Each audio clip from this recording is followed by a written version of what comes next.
Hey guys, what's going on? It's your girl Shy Gemini, and I'm coming to you with another recap for Basketball Wives. This is season 7, I believe episode 9 or 10. I can't remember at the moment. This episode was a little more on the serious side. It wasn't about the gossip and people picking sides and people being mean girls. It was a more on the positive yet sad note, educational note. So nothing really like exciting, to be honest. But it starts with Jackie meeting up with Reggie, and we were wondering when Crazy Jackie was gonna show up. Well, she showed up a little bit in this episode. It's again not the extreme Jackie that we're used to, but she had her little moments where she popped in and out. So they're discussing his proposal, and Jackie's wanting to help, making sure he gets everything that Tammy would like. She brings her around goats though. And I'm like, really, Jackie? Goats? What the hell does this have to do with anything? Well, she thought it would be a good idea for him to put the ring around the goat's neck and propose that way. And I'm like, no, you don't even know if Tammy likes goats. Why would he do something as stupid as that? So he shoots that down. And, he just wants to make sure everything is right and perfect, and Jackie wants to make sure the same. So I thought it was a cute enough scene, but yeah, goats, Jackie, really. So Evelyn actually met her grandfather from Puerto Rico, and we learned the backstory of why they're just now meeting him.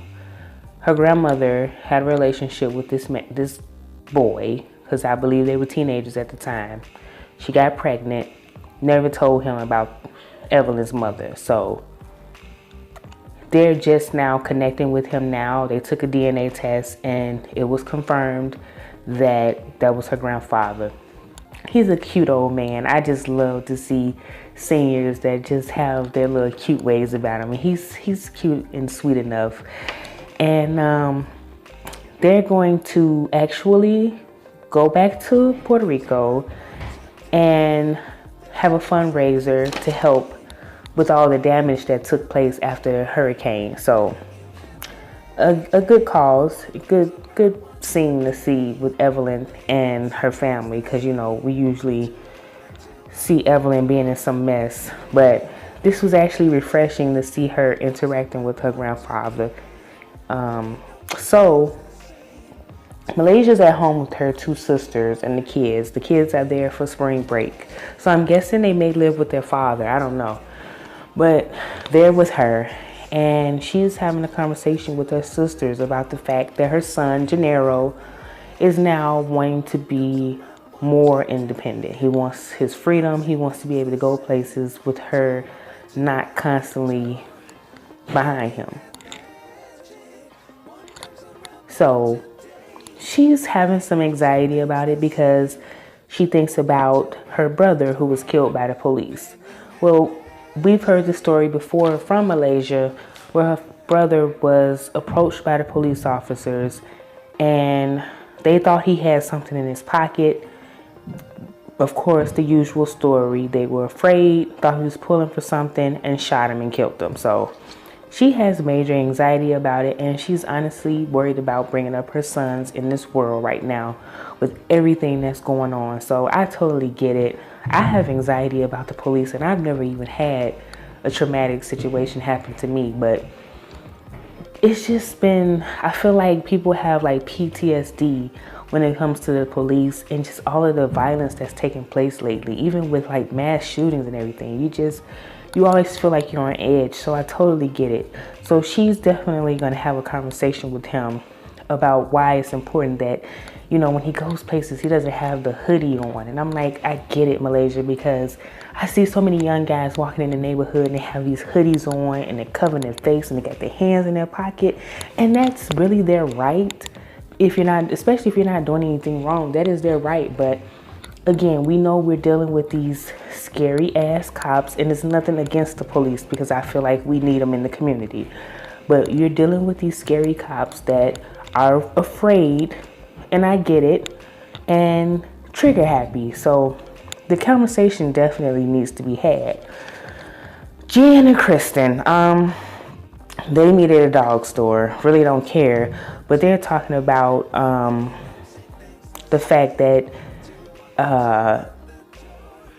well, they're talking about Jackie's play and what they thought about it, and they both thought Jackie did a good job.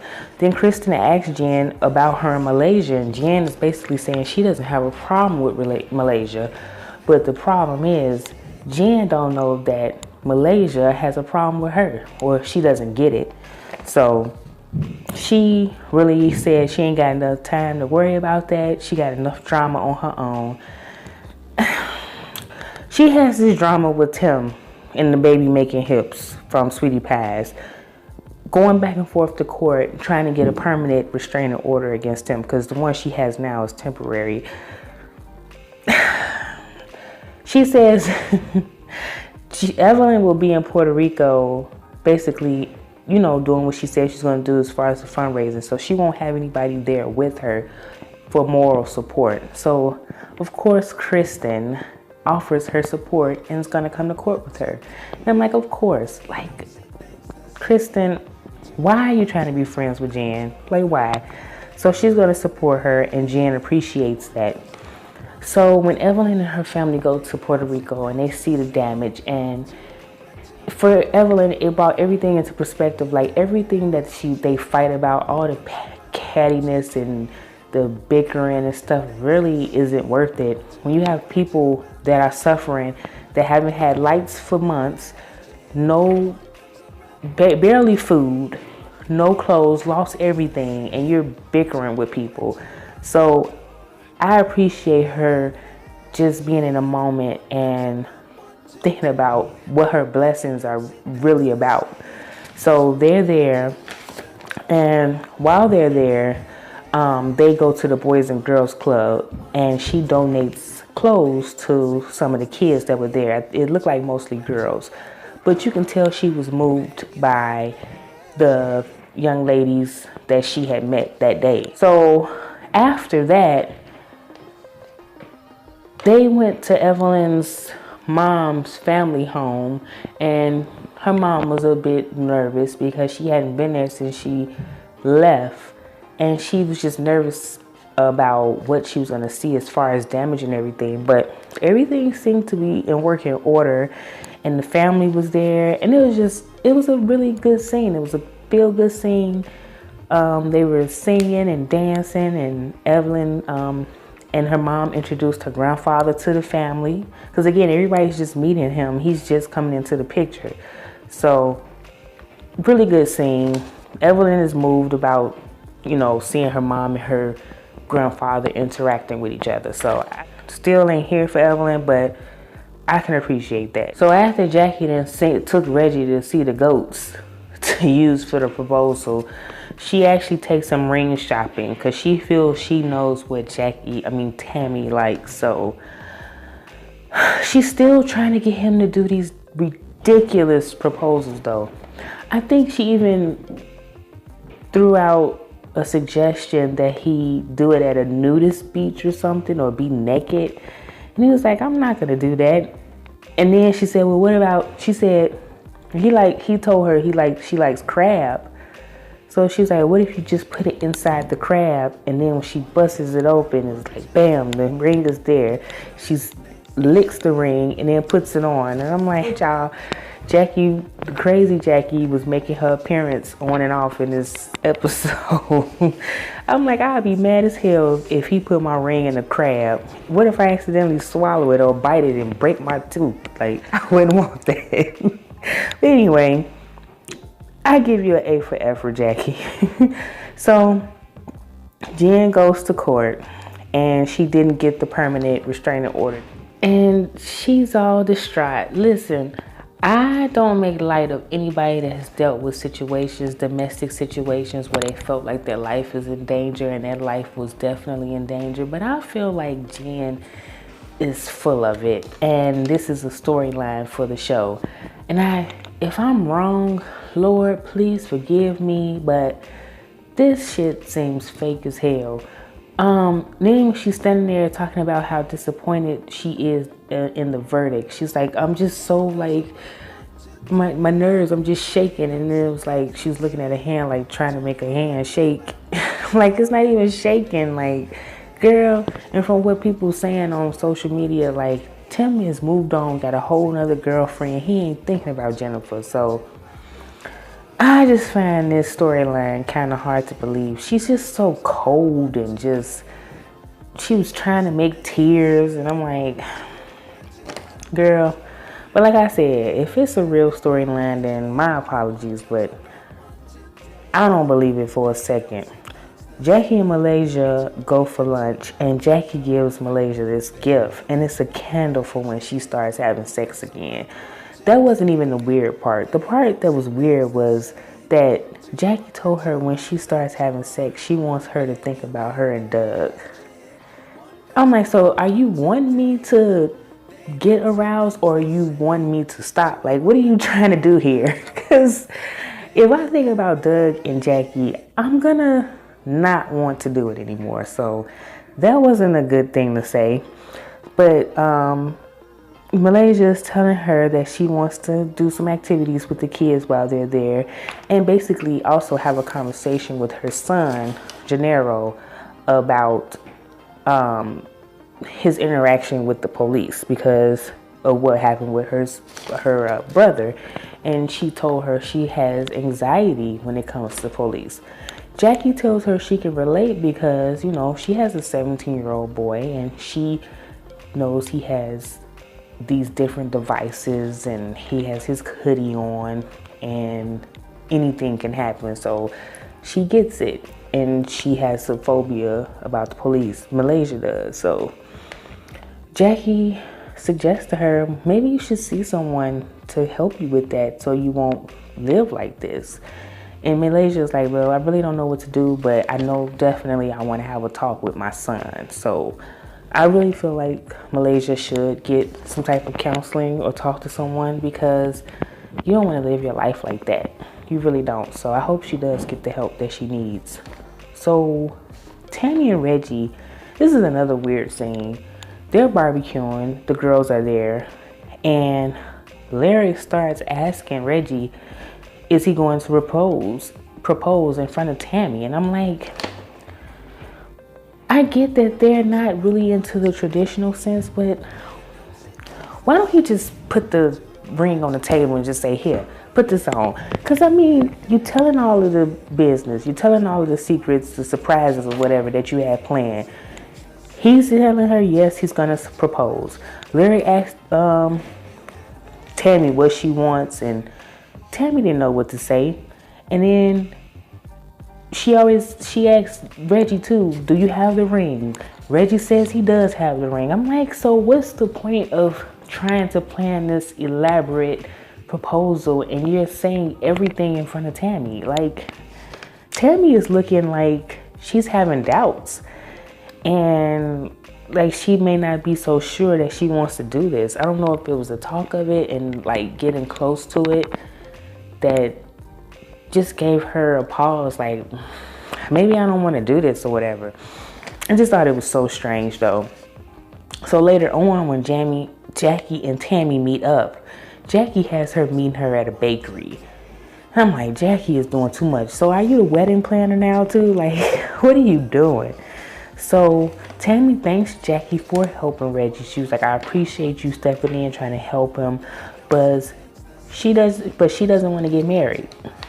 And Jackie was looking confused, like, why? Like, what's the problem? Tammy's having cold feet because she's thinking about the children issue.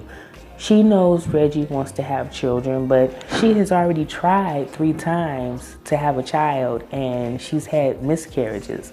So I took it as maybe she doesn't want to try anymore, but Reggie is still not giving up hope. And she thinks that if they get married and she can't have children, or she decides that she doesn't want to try anymore, that he's going to want to leave. Well, these are things that definitely needs to be ironed out before you decide to walk down the aisle. So it's best that they address it now. Now, Reggie has stated that he will still want to be with her if they don't have children together, but we all know how those scenarios go.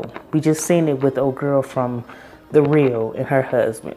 He thought he was going to change her mind, and she didn't. So he divorced her and had a baby with somebody else immediately. So they definitely have to have this ironed out. And she was like, she kind of doesn't want to stop him from having a child. So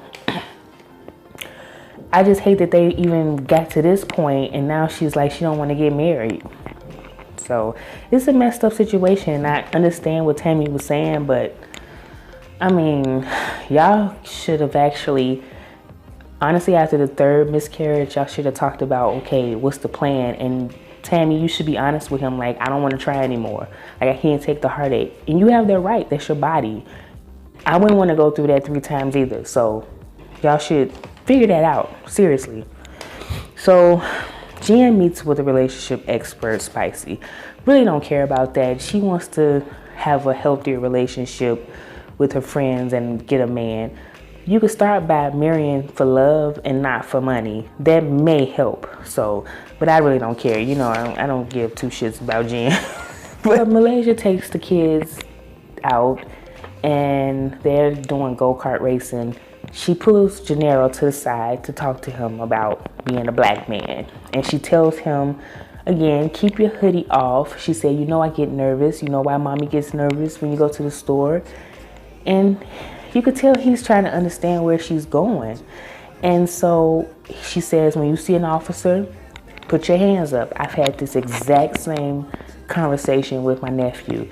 My nephew at the time was like 18, 17 years old, 6'4". So we all know that they can be very intimidating, especially somebody that height, and he has dreads. So we wanted to stress to him to not be intimidating. Keep your hands out your pockets and keep your hands where they can see it. So she's trying to talk to him about how to speak to the police, and also she tells him what happened to her brother. And when she tells him, I mean, he looked shocked at what he was listening to, but he looked confused because he was probably thinking the police are here to help us, not harm us. But the harsh reality is you got to be careful when dealing with the police because it could possibly end your life. But he seemed like he understood. Well, at least he told her. But we never will really know what was going through his head when she was having that conversation with him. But she made it clear she doesn't want him to be afraid of the police, but she wants him to know how to talk to people. So now, Malaysia, I'm gonna need you to really go speak to someone so you won't have that anxiety when it comes to dealing with the police. So, but that was it, you all. Again, no drama for this episode.